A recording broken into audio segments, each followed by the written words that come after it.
Once upon a time, there was a person named Sam who had a big problem. Sam always put things off. Sam would leave dirty dishes, piles of laundry, and many other things to do later. But one thing Sam couldn't ignore was how overwhelmed they felt all the time. One day, Sam's friend Maya came over for a visit. As they drank coffee together, Maya noticed the plants on the windowsill were dying. "Are you going to water those?" she asked. Sam sighed and said, "I'll do it later." But later never came. The plants kept getting worse, and Sam still couldn't find the energy to care for them. It seemed like there was always something else to do, like scrolling through social media or organizing the bookshelf again. Days turned into weeks, and Sam started to feel like he was just going through the motions of life, not really living it. The list of things to do felt too heavy to carry. One night, Sam felt exhausted and frustrated. He lay down on the couch, rubbing his head. Then, Sam's phone buzzed with a message from Maya: "Try 10 minutes of yoga tomorrow. It might help."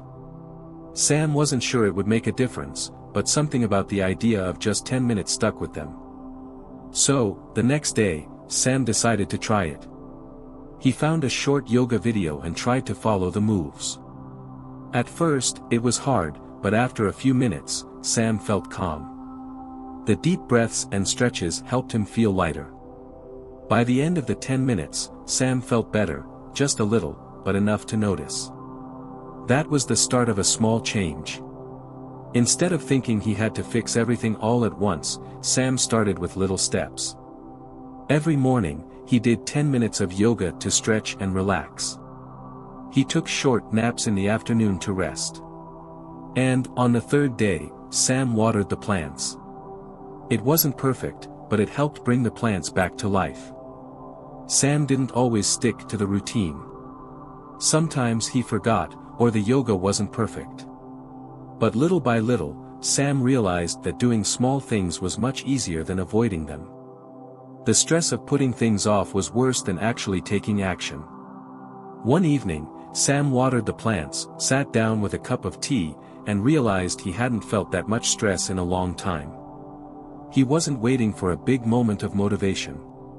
Instead, he was taking care of himself in small ways. By the time the plants had recovered, Sam had found a better balance in his life. It wasn't perfect, but that was okay. The biggest change was in Sam's mind. He stopped fearing self-care. He learned that it wasn't about doing everything at once, it was about showing up for himself in small ways. From then on, Sam kept taking small steps, doing 10 minutes of yoga, watering the plants, and taking time for himself. And over time, Sam realized that he no longer felt overwhelmed by all the things he hadn't done. He had learned that taking small steps could lead to big changes. The moral of the story is self-care doesn't need to be big or perfect. It's about taking small, simple steps to care for yourself. Trying to do everything at once can make us avoid what we really need.